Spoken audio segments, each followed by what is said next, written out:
saoudies. Le régime du Makhzen est en pleine crise et la détérioration de la santé de Mohamed VI ne fait qu'accentuer cette réalité. Le monarque, dont l'autorité est déjà contestée, est de plus en plus perçu comme un symbole d'un système autoritaire, déconnecté des aspirations du peuple. Selon des sources proches, le roi serait très malade et se trouve dans l'incapacité de parler ou de signer des documents. Une situation qui le contraint à réduire encore son activité, déjà limitée.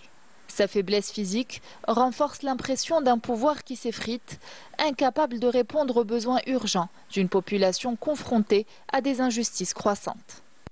La détérioration de l'état de santé de Mohamed VI reflète l'état du Makhzen, un régime agonisant. Ni Mohamed VI ni son fils sont en mesure de gérer le pays. D'ailleurs, les activités de Mohamed VI qui sont diffusées sans commenter en faux direct, c'est de cette façon qu'ils induisent les Marocains en erreur. L'état de santé de Mohamed VI ne fait qu'empirer, en témoigne la diminution de ses sorties en public. L'immolation du jeune Marocain Ayoub, tragique symbole de désespoir, illustre la colère d'une jeunesse lassée par un régime qui accapare les richesses du pays pour une élite restreinte. Les manifestations qui éclatent à travers tout le territoire marocain témoignent d'un rejet massif d'un système perçu comme néo-féodal et répressif. Le peuple, qui réclame des réformes significatives, est de plus en plus conscient de l'inégalité et de la corruption qui gangrènent la société.